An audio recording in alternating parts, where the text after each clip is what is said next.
All right, how you doing, Fatso? Oh, you a pleasant little cat? Do you have a scratchy little belly? Are you a pleasant cat with a scratchy belly? Is that what you are? Or are you just a little dude? Yeah? All right. Here we go. Hello, everyone. Welcome. It's Friday, so TGIF. The big news today. Sorry, I'm trying to finish this piece of candy in my mouth. One sec. Nom, nom, nom, nom. Okay. Wash it down. All right, there we go. Now I'm not sucking on the candy anymore. Big news today was that Nolabs announced that there's a new beneficial owner. They sold him a whole bunch of shares at 33 cents a share. And then he invested $100 million into a Bitcoin strategy, to a Bitcoin treasury.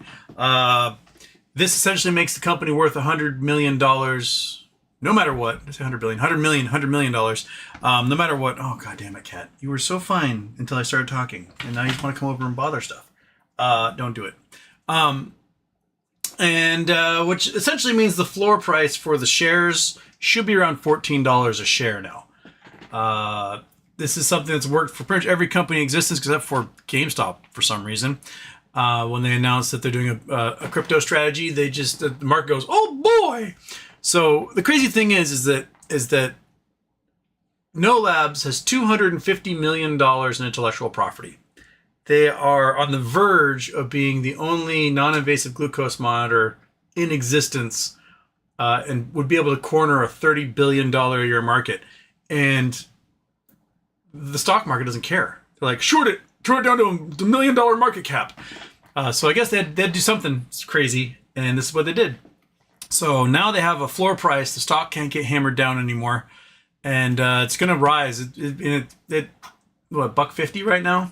And it'll probably go another 10x from here, where it'll settle out because they have this huge amount of Bitcoin that now represents a floor price for everything. So here we are, right, fat boy?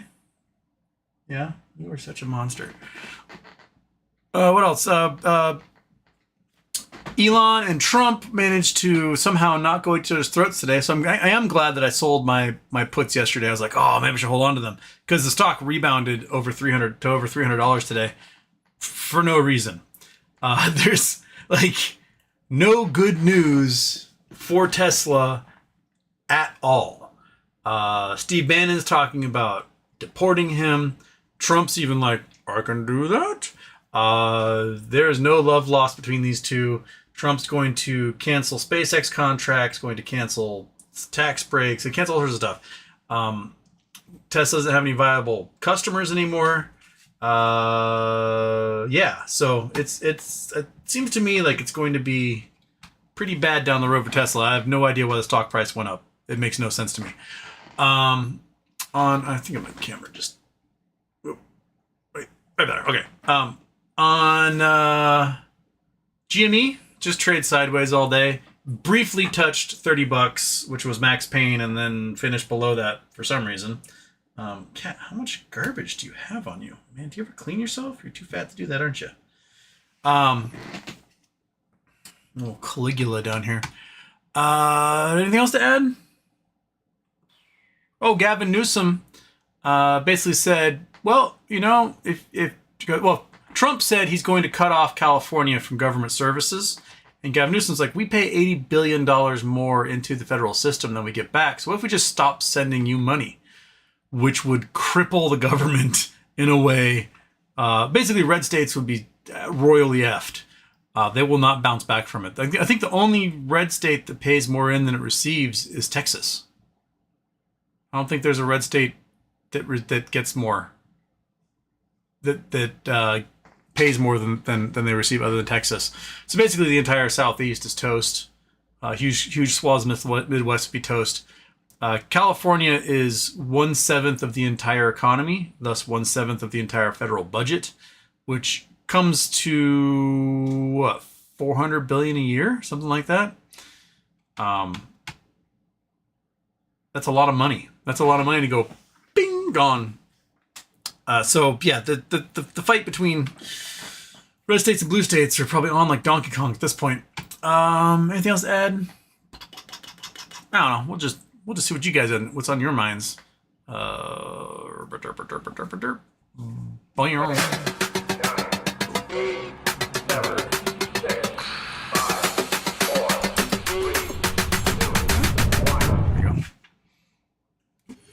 Houston, we have a problem.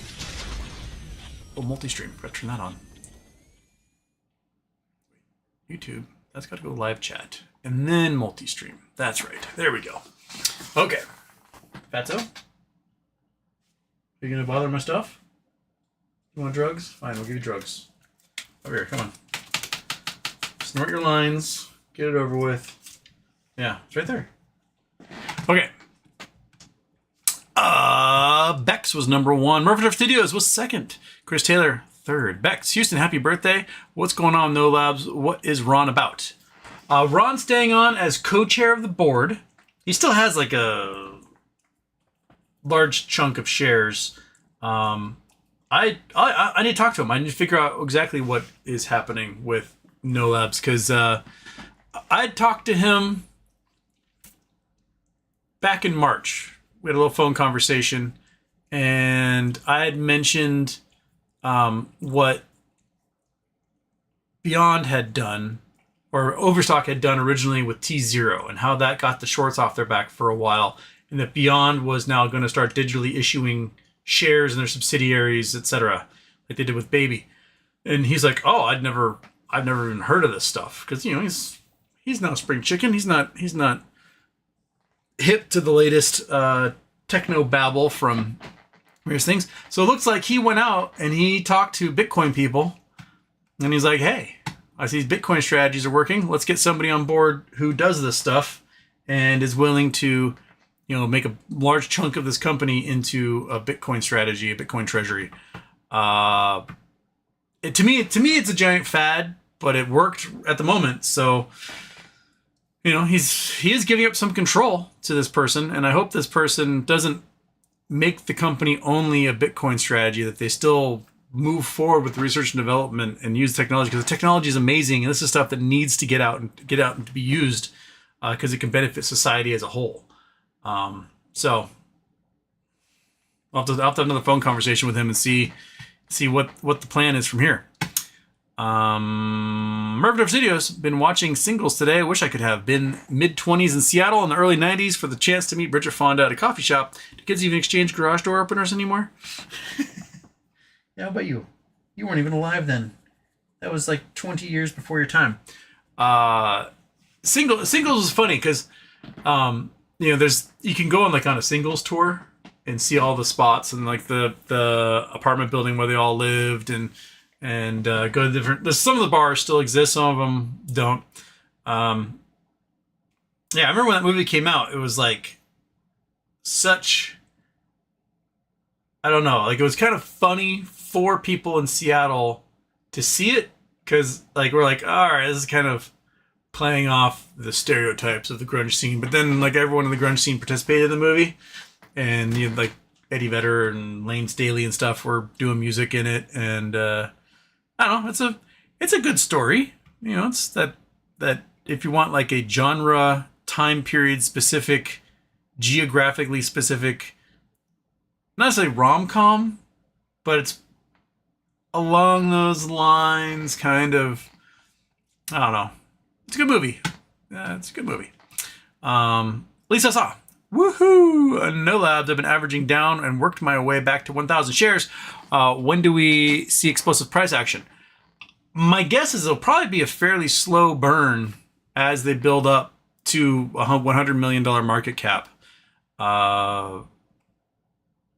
The DTC is probably looking at the shorts out there going, ooh, if these guys decide to sell all their BTC and cash out, the shorts will owe $100 million that they don't have. So, yeah.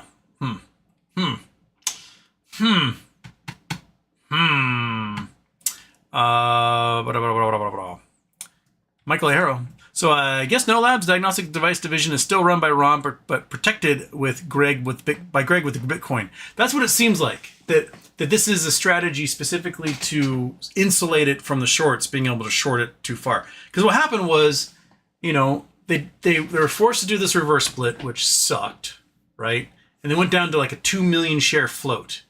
And then those shares went below $1. So the company was worth like, what, $750,000?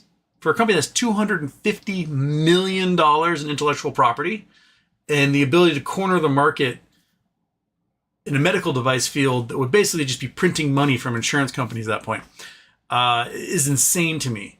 So yeah, they sold a chunk of stock to this Greg guy and they bought a bunch of Bitcoin, and now it's like, bing, screw you. What are you gonna do about it? You're going to have to buy our shares and the price is going to have to go up, because if it doesn't and we decide to cash out, you're screwed. Yeah. Lisa Sa, Brigo Garcia is back on U.S. soil, now being charged with human trafficking. Wait, he's being charged with human trafficking? Wait, I did not see that.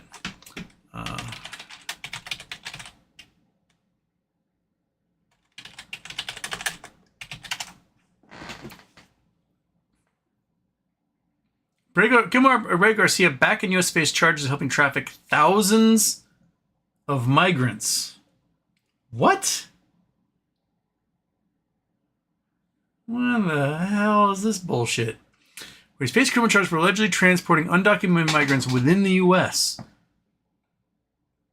More than 2 months after the Trump administration admitted it mistakenly deported Brigo Garcia from Maryland to his native El Salvador. It's not his native El Salvador. He's Venezuelan. Federal grand jury has indicted him for allegedly transporting undocumented migrants within the United States.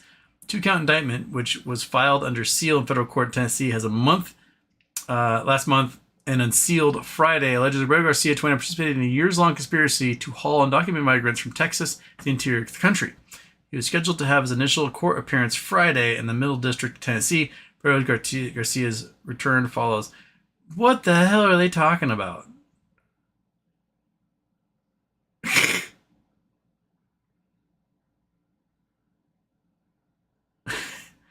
All right, this is some trumped up bullshit right here. So they're going to charge him for something he definitely didn't do. When Governor Abbott and Governor DeSantis did exactly this with their migrant flights, where they'd send them to like New York and Martha's Vineyard and stuff. That's crazy. That is crazy. Brigo Garcia is alleged to have participated in more than 100 such trips, according to the indictment. Among those allegedly transported were members of the Salvadoran gang MS-13. This is such bullshit. Brigo Garcia is the only member of the alleged conspiracy charged in the indictment. This is insane. Well, at least he's back in the U.S. I hope there's a federal judge that goes, this is bullshit, and just tosses this thing.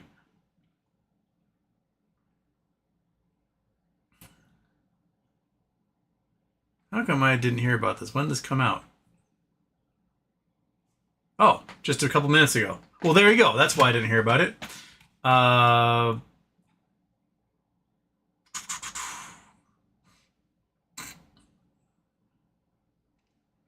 They found his full-time job was not a contractor. He was a smuggler of humans and children and women. He made over 100 plus trips.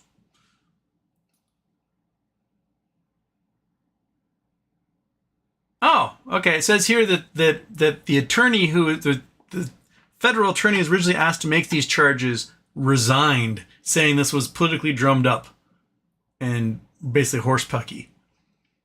Okay.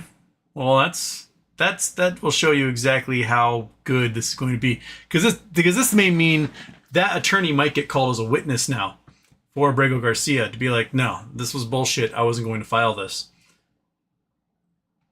Interesting. Huh.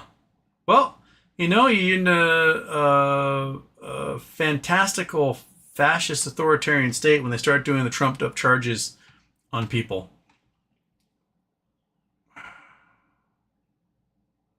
Insane. Absolutely insane. Huh. Crazy.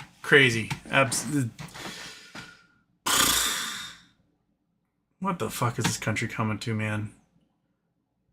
This stuff is bonkers. This is straight up Nazi crap.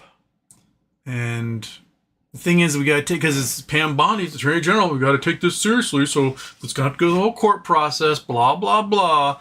And hopefully he'll get the lawyer treatment like what Luigi's getting. And he'll get some kick-ass lawyers to absolutely just stomp this thing into the ground. I think lower level federal judges, if I mean, I'm not a federal judge, but if I were a federal judge, I would look at this and go, just dismissed with prejudice. Done. And you're free to go, sir. And just do it that way. Joe's Miami, Super Chats, Harry Littman, Bondi again, and Garcia press conference added all these scurrilous details not in the indictment. Okay. So, everybody's just, the law is just whatever I decide to make it. Because I'm Pam Bondi, and I've had so much plastic surgery, I look 30 years younger than I should. This country is so messed up, man. This crap has got to end. This type of thing that would end any other presidency. Doing something like this would be career-ending for Attorney General, for a president, for a vice president, for anybody in that administration. They'd be so toxic you wouldn't be able to touch them again.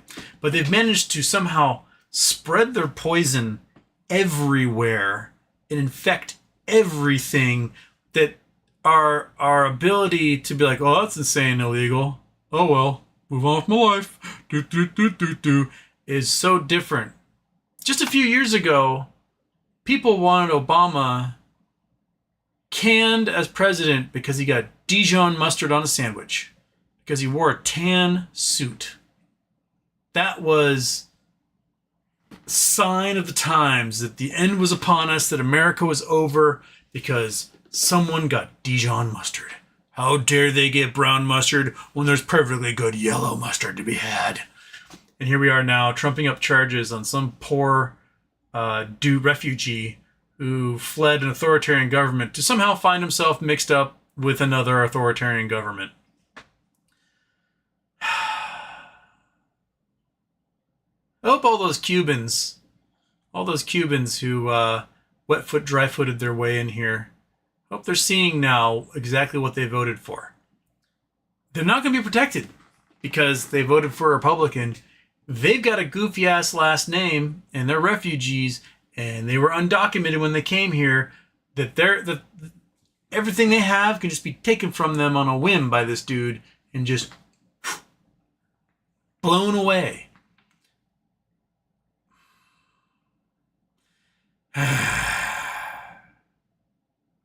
Lisa Sa. Also, are the Nolabs shorts fudged? If so, how badly? It may take a while, because they basically did that, was it 15-to-1 reverse split, which took which the share price was well under $1, like 7 cents or something. They reverse split it and it got back up over $1, then shorted back down again. So if the stock price gets up to $14, $15 based upon this new Bitcoin strategy, then we're basically back to where we were before the reverse split, which will probably hurt a lot of the shorts who've shorted since then. Because remember, they kept shorting. They're like, oh, delicious. These guys are going to be doomed forever. That seems to be where it's going. I'd be curious to see, because like, if you watch Richard Newton's videos about GameStop, he looks at the cash value of the shares based upon how much cash is in the treasury of GameStop, and he goes, okay, if we look at at the volume of shares and how many shares we think are naked short, you basically take that cash value and you double it, and that makes for the current share price of GameStop, because that's the liability to the shorts. So if you've got 450 million shares out there and they shorted an extra 450 million shares, you basically double the value of the treasury, and that's your share price. That's kind of where we are right now. So if Lynn Partners and other shorts have hammered these guys the same way, and they've got basically $15 in Bitcoin cash per share available, and they shorted millions upon millions upon millions of shares, then the DTCC and the DTC may sort of require the share price to be higher than the $14, $15. So it might grow fairly slowly, but it's going to be really difficult to short it at this point. Because the way you would destroy them after this is you just announce a dividend. And then, oh shit. we're not liable for all that cash. So,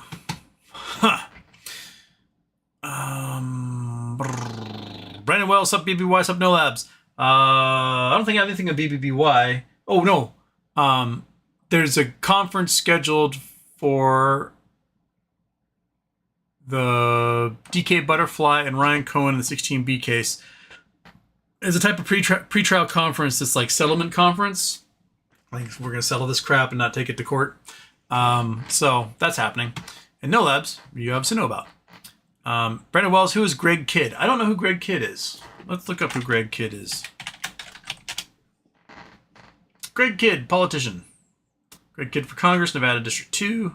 Greg Kidd, Ballotpedia. Greg Kidd, co-founder, CEO, Hard Yaka Incorporated. Greg Kidd, co-founder, Principal Investments. There's a couple of Greg Kidds out here. Greg Kidd, running for Congress, Nevada District 2. Is the same Greg Kidd? Pinnacle Investments.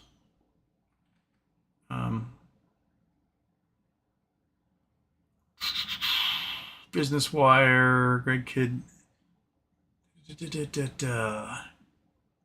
So it looks like it must be this dude here, perhaps. Okay, let's see here. Chrome. Greg Kidd. Done. Whoop. Chrome. No, there we go. All right. This guy here, perhaps. Greg may have run for Congress in the past. Greg Kidd acquire controlling interest. Greg Kidd, blah, blah, blah. Co-founder, Hard Yaka. Maybe this guy? Looks like same dude. Founding partner of Hard Yaka, an investment firm focused on portable identity payments and marketplaces. Through Hard Yaka, Greg has served as advisor, early investor of numerous reputable companies, including Coinbase, Shift, Ripple, Protocol Labs, Uphold, Solana Labs, and Robinhood. He's also an early investor in Square and Twitter. He previously served as a director of promontory finance and senior analyst for payments for the Federal Reserve Board of Governors. Seems like a serious dude. Yeah. Okay. So, does he have a Wikipedia page?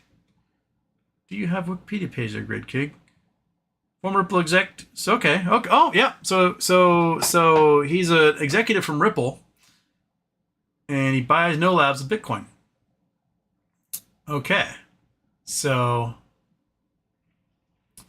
GoldenEye 1995 LLC is an affiliate fintech investor, and Ripple's former chief risk officer, Greg Kidd, is buying controlling interest in health monitoring company Nolabs using 1,000 Bitcoin and some extra cash.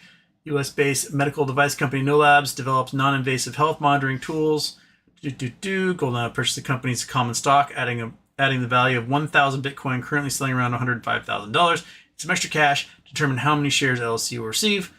Then be divided by the company's share price. So the float's going to get gigantic, I guess, from this. Large trend. Nolabs stocks currently trading on New York Stock Exchange on the ticker symbol Nolabs, 81 cents a share. The company went public 2006, opening at 6,600 per share. I didn't open at 6,600 per share. I just did a reverse split. Decentralized cryptocurrency reached all-time high. Blah, blah, blah.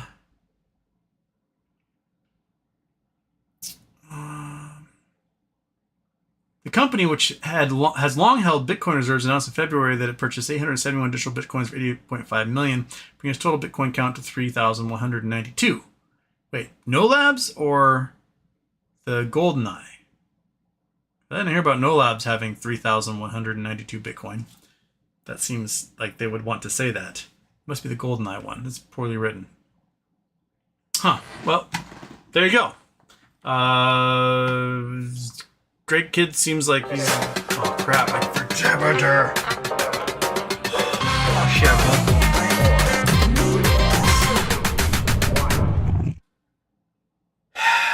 Houston, we have a problem. Well, the streak is over. However long that was. I think both of them played. God. But anyway, great kid swinging the big D on this one. So what got to do with Nub? Dang, I was going to buy Nolab a few weeks ago. Well, there's still a chance to buy some. Michael Herod, Ron and Greg already know each other, or did Greg just come and swoop in to save Nolabs? My guess is that they probably already knew each other. They seem to run sort of in the angel investor same circles. I wouldn't doubt if they know each other. Looks like Greg ran for Congress in Nevada as a Democrat. Ron's wife is a strategist who runs like campaigns for Democrats. So I wouldn't doubt that they know each other somewhere in there. Yeah, so I bet they knew each other. I bet Ron came to him and was like, look, dude, this company's going to be worth $1 kajillion. Help us out here. What else are you going to do? Hanging on the Ripple all day long? And he's probably like, you're right, I'm out.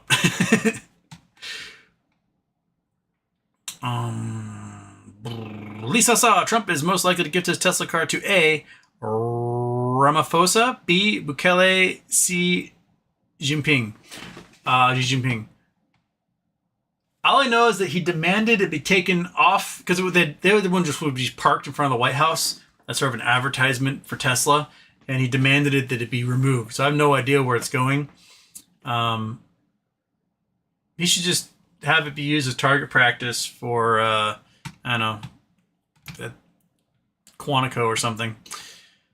Ron Rose, sub HW, time to start investing in foreign currency. Swiss franc or Japanese yen with their economies are going to recover before ours. Well, Swiss franc is up 11% since April alone. When I was last in Switzerland, which was 2022, it was basically parity. It was pretty much 1-to-1. And now it's like 1.2 to 1, somewhere in there. 1.15 to 1. In the Swiss, we're like, Swiss actually are experiencing deflation at the moment because their money is so valuable. Yeah. So far the trend is Swiss francs. Japanese yen, they're desperately trying to devalue because they know what's going to happen if those carry trades get reversed, and it means like end of the world type economic collapse. So I don't know if the Swiss are so much concerned about their money being worth so much more right now. Alex Bishop is here. My car got broken into last night. They stole my condoms. They didn't take cash or change from the glove box. So they're like, ooh, rubbers. King Ding Dong. I am crestfallen. Denied safety nets. Any good news for BBY? BBY seems like it's just a waiting game, man. I have no idea when it's going to get done.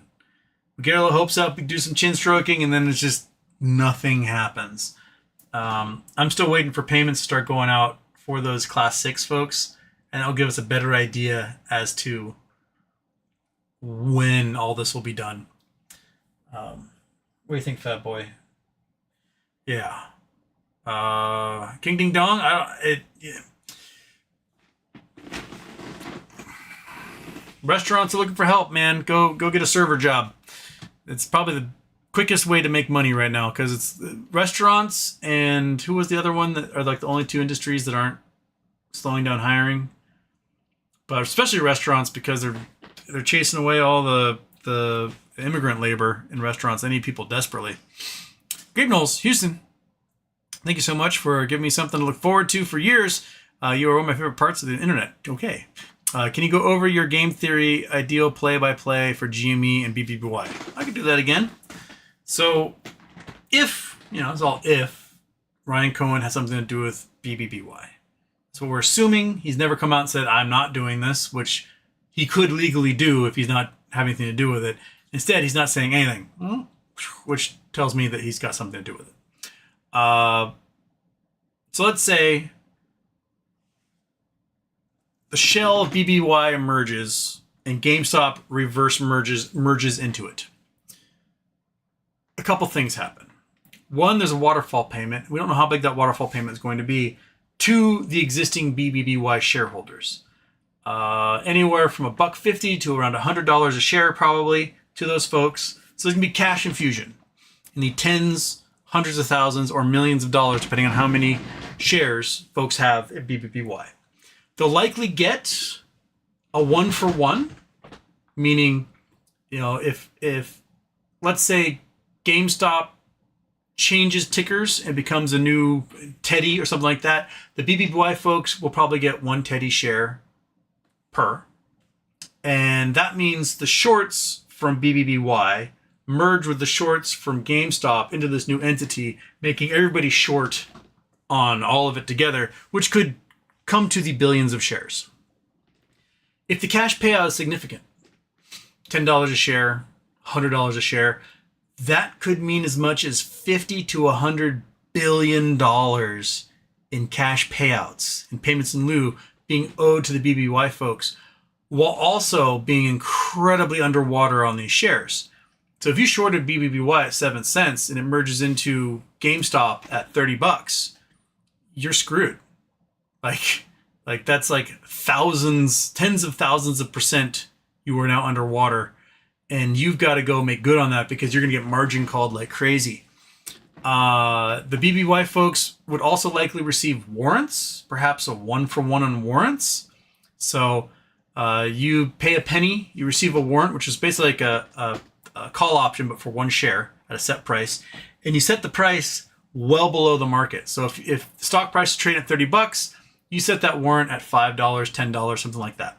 So they have the opportunity to go buy those shares for $5 or $10 and then immediately have them worth $30, right? This means those warrants must also be provided for every single short share. So the shorts have got to provide cash for those shares. They have to provide warrants for those shares. And they likely have to close out their short position in general just because of how far underwater they are. This can make for a hell of a squeeze, right? Because you have now a whole bunch of BBY holders flush with tens of thousands, hundreds of thousands, or millions of dollars of cash each. They're going to go out and they're going to buy GameStop shares. They're going to exercise their warrants. They're going to buy call options. They're going to squeeze the hell out of this thing with an obscene amount of money hitting the market all at once, causing the market cap of the company to explode, pushing even more shorts underwater, causing essentially the squeeze of all squeezes.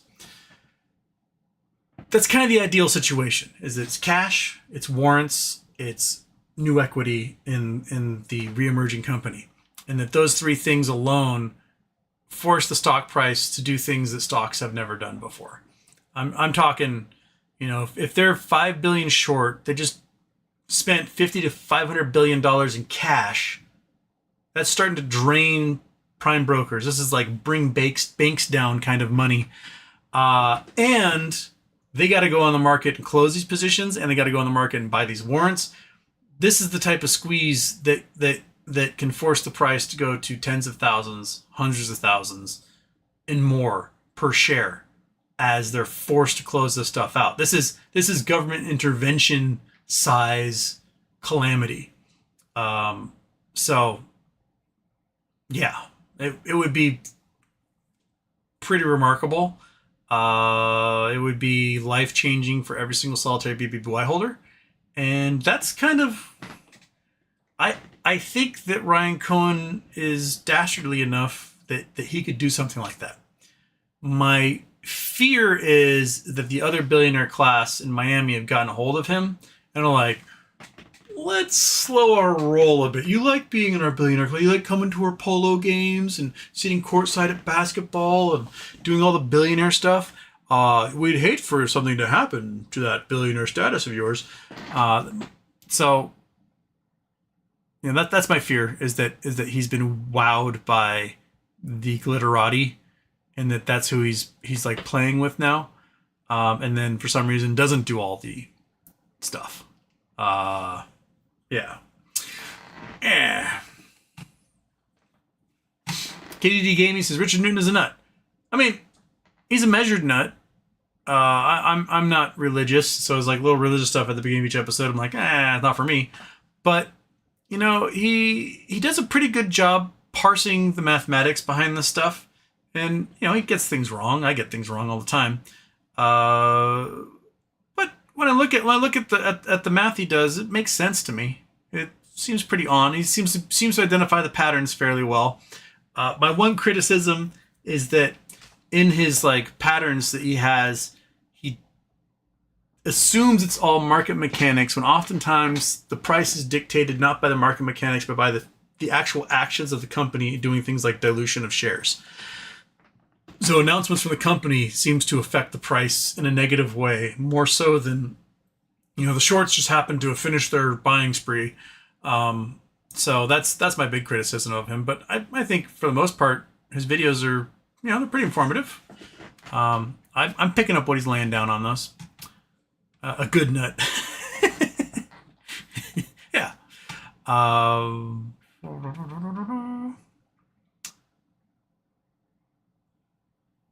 King Dunks, I got a little contract work.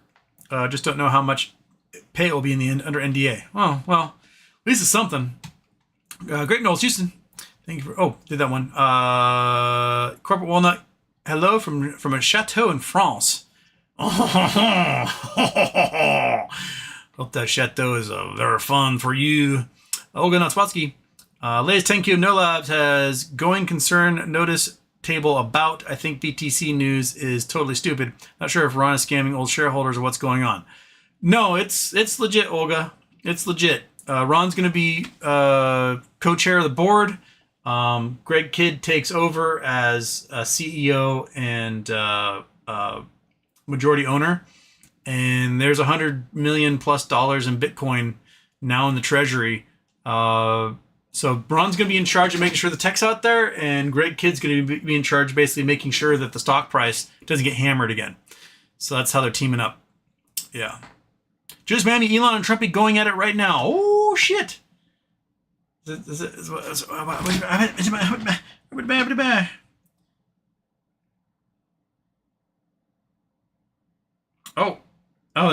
sent this just before the show. So my whole thing saying that they managed to hold back, they are not.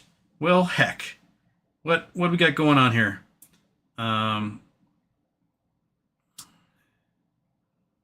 Here we go. Okay. Do you have it for me in here? Oh my goodness, you sent me so many messages there, Julius. All right. Okay, that's 10 a.m.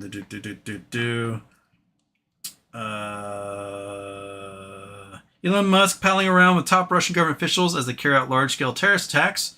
So he's responding to Dmitry Medvedev.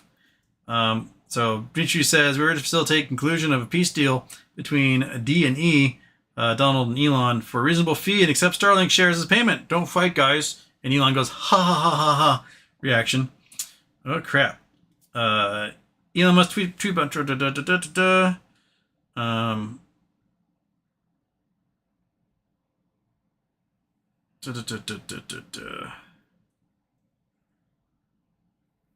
All right. Where is it? Where is it, buddy?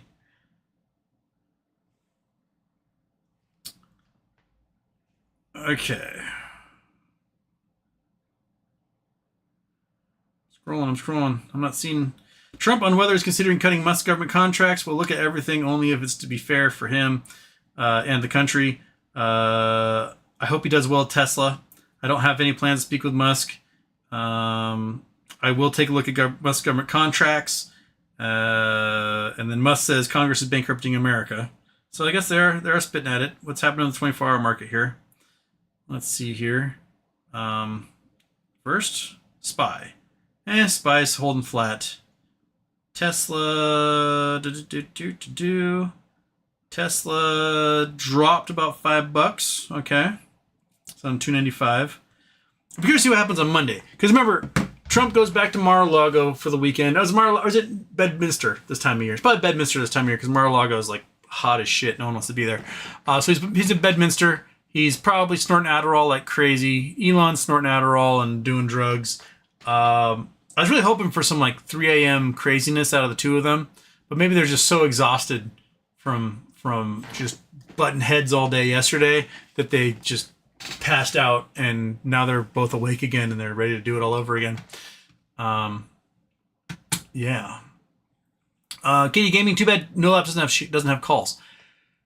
I wish they did. Their float wasn't large enough for it, but it probably is now that they've added like 100 million shares or more. So, what do you think, little fat guy? Are you drugged out? Are you going to be an Elon guy? But yeah, having call options for Nolabs at this point would be great because the call options would be cheap, and the stock price goes up to $14.50, so you might make $1,000 off every single call option at that point. So, Michael Steaks Houston, how are the tokenized stocks doing and beyond? Where to find them? Are they T0 or have the hedge funds more time? So you have to go to T0 to trade them. T0.com. Nope, that's the wrong T0. T0 baby.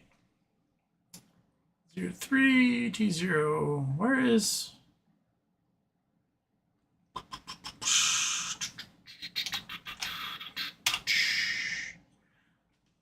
okay, this stuff makes it absolutely impossible. Well, T0, you need to get a better SEO going on because I cannot, for the life of me, get a price here. Yes, I know it refers to a digital token. Thank you, AI Overview. You fucking loser. Yeah, when I search it, I cannot, for the life of me, get a price. Okay. Babylon. Nope, that's not. All right, launch a baby digital currency issue. Oh, here we go. Okay. Maybe I can find here.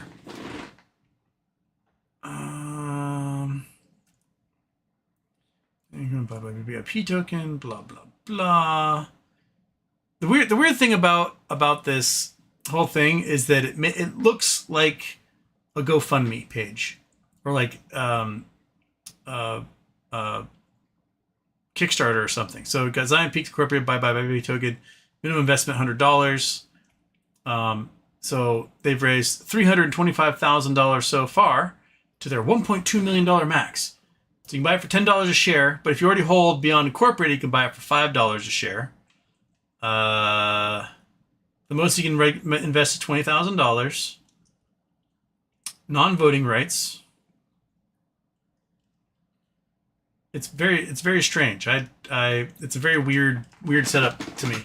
But yeah, I guess the share price is $10 unless you have Beyond. That's the only way I can see the share price because it's not T0 itself isn't searchable in this. Companies, bam. Capital using T0. Yeah, I don't know how any of it trades at all in here. Yeah,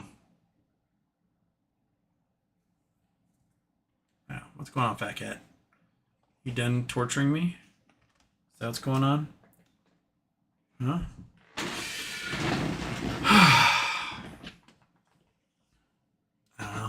I don't know. You got me, man. You got me on that. Peachy Sunday, Tesla went up overnight last night, Houston. My puts canceled to print. It's very egregious how they can do this when the market is not open. Yeah, I'm actually okay with no 24-hour market, with getting rid of pre-market and after hours, and just have stocks only trade during trading hours, and that's it. Because so much happens after hours when most people don't have access to this stuff. That it's insane, and you know you buy a call option, then you're like, oh shoot, if I could sell the call option at 3 a.m, that should be allowed. Like if they're gonna trade stocks 24 hours, then the securities like call options and puts should be allowed to be sold at that time as well. Because after hours is when so much of the price action actually happens on these stocks that the average person doesn't get to benefit from it. So maybe that should be another thing for the old ye old Bill of Rights, the Retail Investors Bill of Rights, is that if stocks are trading, then options can trade as well. You can make the options like expire at 4 p.m. on a certain day, when the market closes, but the other options should be able to trade as long as that stock is still trading after hours as well. Right, fat boy? Yeah? Yeah, he agrees. He's a fat cat. He's like, I'm a fat cat. I agree with this. Even all the other fat cats agree with it too.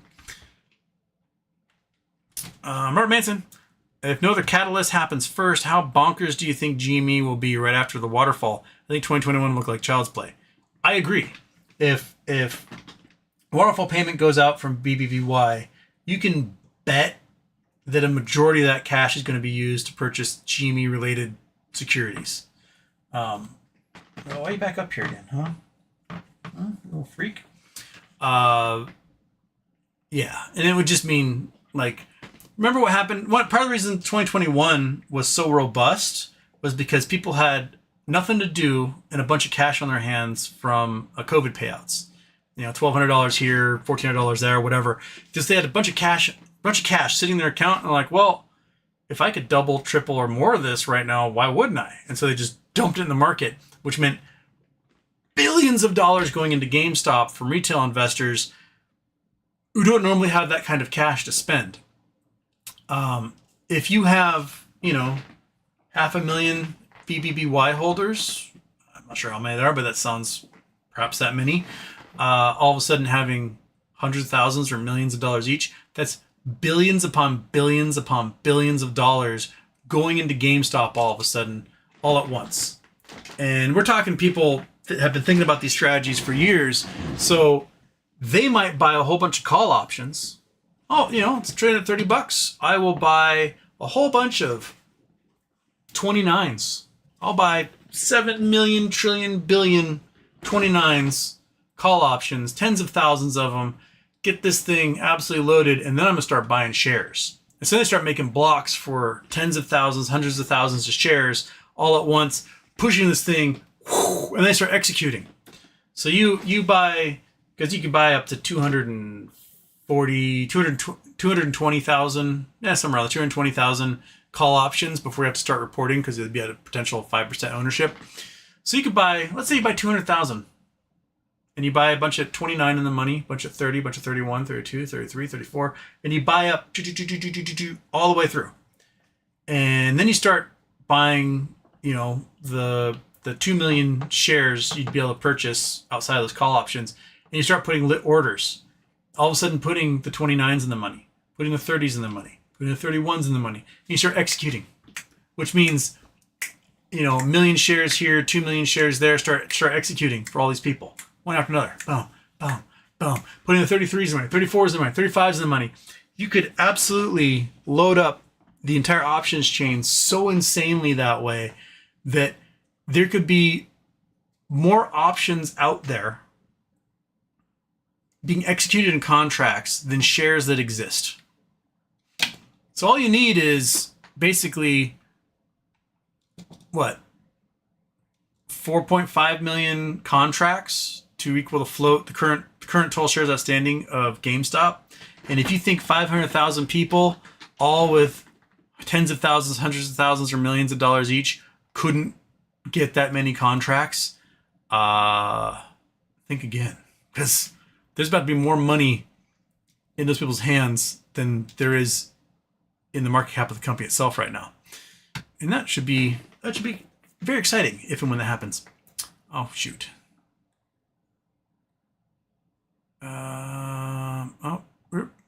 We have a happy guy named Ian tell me to flip that vagina inside out, bro. Are you talking about my shirt? This is my fighting shirt, Ian. Have you not heard about my fighting shirt? The last time somebody was dumb enough to fight me, I was wearing this shirt. It's a long time ago. Because most people, when they meet me, they go, oh, he's a large person. And they behave differently around somebody who can look down on top of their heads, right? It's hard to tell how big I am, but I'm 6'4". North of 220. I'm not a small person. And so most people size me up and they go, it's not worth it, right? That's just the way it goes. But the last time someone was dumb enough to fight me, it was a child. So we're going back in time here, Ian. We're going back in time to January 2006. I'm 25 years old, almost 25 years old. I'm doing school in Hawaii, and I finally was like, you know what? I'll get a cell phone. I put it off for long enough. The landline was terrible at my house. I'll just get a cell phone, and then the family can kind of contact me, whatever. So I bought an unlocked cell phone, a Sierra wireless VOC, which I may actually have in one of these drawers still. Is it in here? No, it's gonna be in here. Yes, in this drawer. Come on, fighting phone. I know you're gonna be in here, buddy. I know it. Oh, there it is. Ha ha! Here we go. Houston's first cell phone. In 2006, a Sierra wireless VOC with a flip-out keyboard, Windows phone, no touchscreen back then, so you had to navigate everything with the little mouse wheel thingy there. But it was pretty sweet, you know, removable batteries, so you could like charge multiple batteries and have them all with you. You just pop a new one in there, and you're good to go. It's a rather intelligent design and handy. You know, the screens were tiny back then, whatever.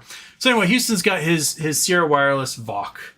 And giant SD card slot on the side there, see that?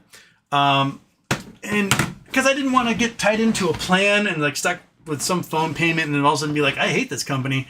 So I got it unlocked. So I was going to shop around. And in Hilo, there was 3 options. There was Verizon, T-Mobile, and Singular, which AT&T became Singular. Then realized that was a dumb name and went back to AT&T. So I take my new phone, fresh out of the box, all charged up, and I go to the the Verizon store. And the Verizon store was insane. It was like a line out the door. They had like a maitre d' taking names. And the dude asked me, what are you here for? I said, oh, I'm looking for a SIM card for my phone because it's unlocked. He's like, SIM card, phone unlocked. And puts it on the list. Don't be a jerk. And I wait. I'm sitting in this chair for like 2 hours. They finally call me over. And this guy's like, how can I help you? So I'm looking for a SIM card for my unlocked phone. He's like, we don't do SIM cards. We're on a CMDA network, and we don't use SIM cards. You have to go to T-Mobile or Singular for that. I'm like, I just wasted like 2 hours this place. Right next door is T-Mobile store. Ghost town. Like, not a person in there.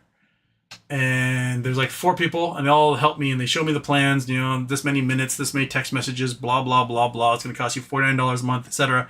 I'm like, cool. I'm going to head over to the mall. And I'm going to check out Singular. And I'm like, whatever, dude, we don't care. So I go across the street, go into the mall, walk into the mall. I'm wearing this shirt. It's like watermelon colors. It's a little hard to see. It's pink and green stripes, kind of watermelon colors. And I'm walking in, and as I'm walking past Hot Dog on a Stick, this, I don't know how old, 8th grader maybe, he like hits his buddy on the shoulders like, hey, check this out. He goes, hey, faggot. Nice shirt. And my response was not one to be clowned by a little homophobic eighth grader. I'm a grown man. I'm in my 20s. I could legally run for Congress, etc. And so my response to him was, are you into older men? He was like, huh? I'm like, it's cool with me if you come to the mall to hit on men who are like twice your age and more. I mean, your friends seem like they're okay with it, and it's you know, if that's your kink, if you're into like older men at the mall, cool. That's more power to you, buddy. And at this point, this kid's like, Argh! He's a Hawaiian kid, and I'm a white dude, and of course, they're naturally just gonna hate me because I'm a haole. And he like takes a swing at me, and I just ducked my head, and he hit me on top of my head. I barely felt it, and I went to like push him off of me, and I accidentally karate chopped him in the throat. And so here I am, grown-ass man in a pink shirt, watching a child go as he stumbles around Hot Dog on a Stick, and all eyes are now on me because I just murdered a child. And I was like, peace, I'm not going to jail for this. And so I went back to T-Mobile, and I've been a customer of theirs ever since. Happy 19th anniversary, T-Mobile, because you're not in the mall. So there we go. So Ian, your comment is very similar to that child that I may have murdered because of the shirt. So thank you for making it. Flip that vagina inside out, bro. Oh, cool. You know, it takes a big man to wear pink. It takes an even bigger man to make fun of that man. That's what it comes down to. But how is that hot dog on a stick? I've actually never eaten a hot dog on a stick. I've had corn dogs and stuff elsewhere, but the only one I've ever seen was that one in Hilo. Yeah, so you got me, Kitty. Hot dog on a stick. He's like, I'm so high, dude. I can't even think about that. Frozen State Productions said I met Bridget Fonda in Minneapolis when I was in film school. Well, there you go. See, the thing is, you had to go to Minneapolis at some other date. There, Frozen State Productions. Or, sorry, was it Murph and Turf? The film guys are all talking about Bridget Fonda in here. Fred Jones, for Nolabs, instead of a dividend, just give me 1,640 shares you stole from Iran. I mean, the price will probably get up there that it will be parity with when you got in, I think. Judas Mammy, I'm now convinced we're not getting those 5,000 Doge checks. No, it ain't happening. Gotta read at Birthday HW, Canada's unemployment edged up to 7%. Does Canada count their unemployment the same way the U.S. does? The U.S. calculates unemployment differently than other countries. Basically, if you're actively looking for a job, you're unemployed, but if you gave up because there's just nothing, you're not considered unemployed. But other countries do it differently, just like other countries count homelessness and things differently as well. So you look at London, oh my God, there's 12,000 homeless in London, and that's because they count people who live in their cars, they count people who are couch surfing as homeless. Whereas in the U.S., we don't count those people.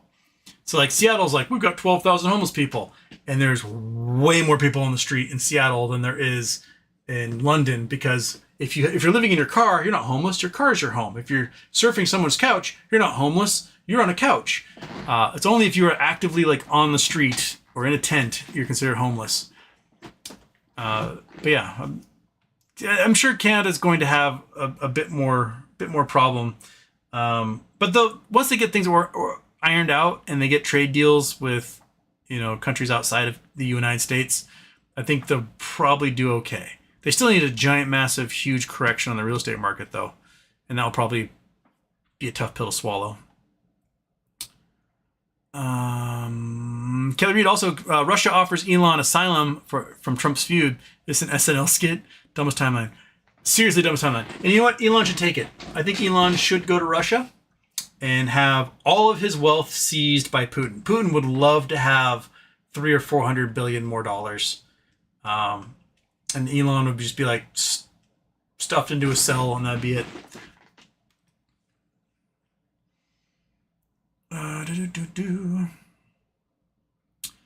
Sharky Flippy, any news on Trump and Elon situation? Apparently, they're still trading barbs. I've not had a chance to look at them yet because I've been doing the show. My call's on triple interest printing right now.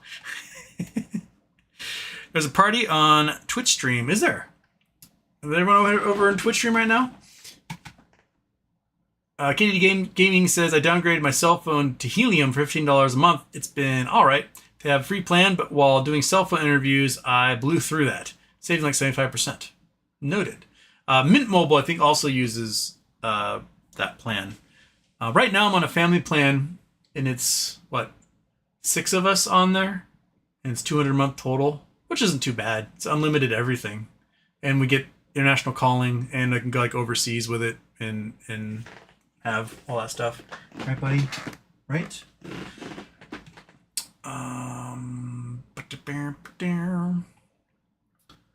Bacon, thoughts on J2B's latest evaluation of BPY's Q's current situation? I guess I gotta go read what his current thing is here. Go to X.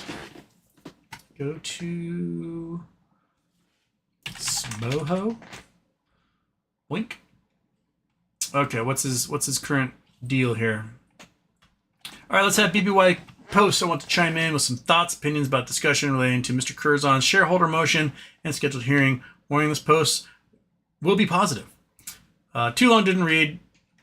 Don't worry, I do not believe it's causing any delays. Recap 1. Interests as defined in the plan or any equity security when the amended plan was filed. Definition of interest. BYQ had only one equity security, common stock. Therefore, interest can only relate to common stock shareholders. Therefore, holder of interest can only be common stock shareholders. Explained here. Blah.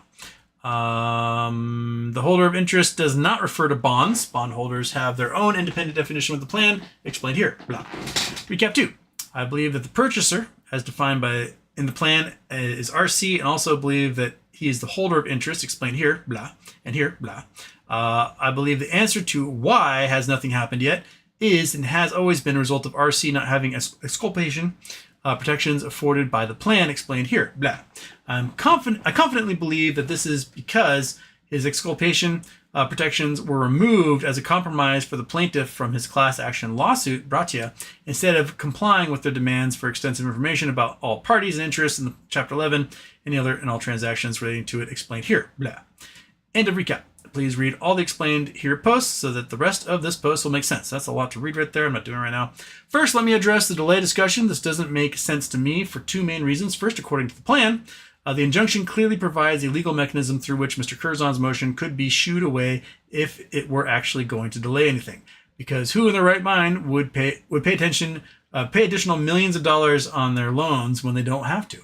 Basically says you're not allowed to bring forward anything like a motion because of you being a shareholder, and yet the court is allowing this motion to be heard. Spoiler, this is a positive confirmation for Class 9.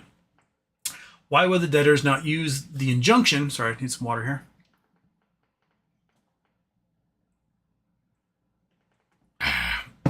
Why would debtors not use the injunction and are instead allowing a hearing that could cost the estate millions of dollars in interest payments from a delay? The only sensible conclusion is that the motion does not cause delay, otherwise they would have. Second, your shares are gone, bro. What stands out the most to me about the hearing of Mr. Kerzon's motion is the fact that the hearing was scheduled specifically for this matter. Now we are getting into the good stuff. Because the most important and pressing question is, again, why was the injunction not used to block the motion? Had this been attached to an existing hearing, it would have been nothing. Oh, crap, the dead guy monitor just crapped out. One moment. Got to reboot it. It just goes out like that. And, but can't look a gift monitor in the face, right? There we go. Oh, you starting? There we go. All right. Oh crap! Just reset on me.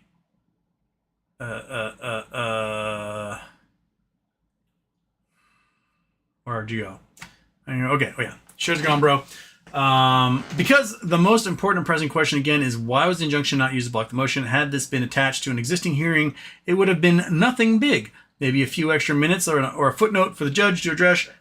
But the state is incurring costs and paying their attorneys to prepare for this hearing, attend this hearing, etc. We have some of the attorneys at Pachulski bill over $1,000 an hour. So logically, Class 9 must have some continued interest after September 9th, 29th, 2023. Otherwise, the estate is in breach of fiduciary duty by electing to have a hearing, pay the attorneys, etc., instead of simply utilizing the injunction provision within the plan. These should be unnecessary, even wasteful costs that the oversight committee for the plan administrator would overrule, but they are not. Have you wondered why? Look no further than any PCR filed. Here's the most recent from April 2025. Okay, so this is equity interest under confirmed plan, blah, blah, blah, blah, blah, 0. Why are interest and equity interest listed in recovery section of PCR? Why are they there at all, not removed if shares were canceled?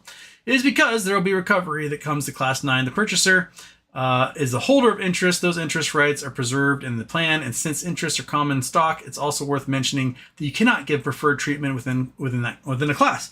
That is why RC will be listed as a bypass recipient on the notice. A transcript follows this hearing again, just like he was both times in 2024 when other hearings discussed Class 9 common stock. Don't worry, it's not slowing anything down. See you Sunday for a space. I mean, it seems to be logically played out in that way.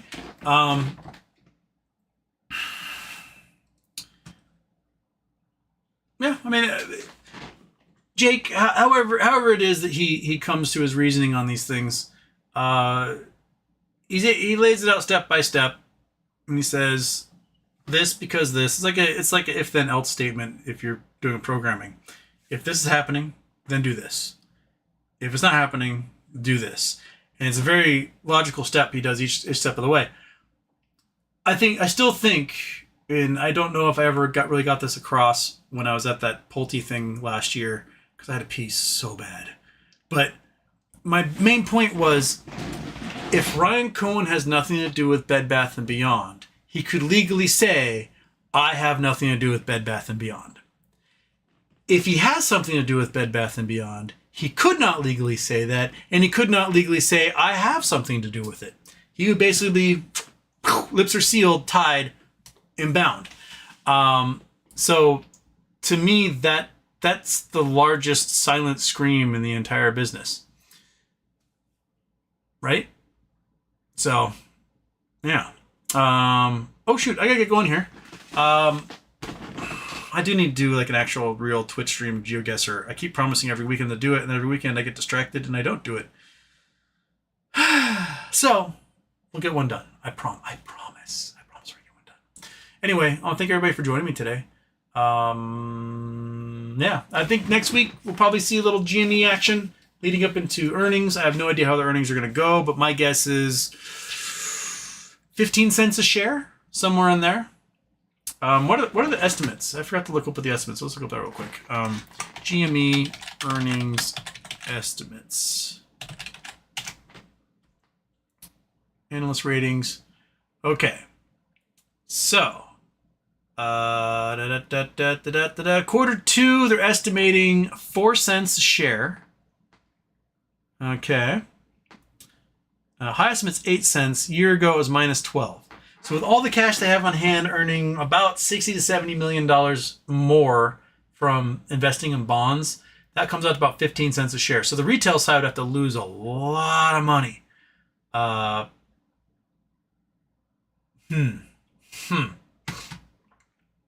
remember, quarter two is going to have all of those switch to pre-orders and orders in it as well. So quarter two is going to be pretty amazing.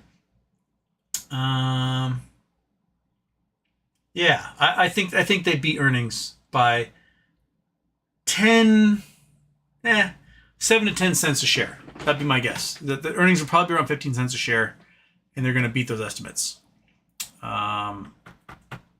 Just wait for the shorts to try to hammer it down once they announce that they just crushed estimates. Be like, well, that's a bad thing, so we got to push the stock price to $26. That's usually how it goes. For Garcia, through a super chat here at the end. I was in Japan for a few weeks, missed your birthday. Happy belated birthday, HW. Well, thank you, Fur.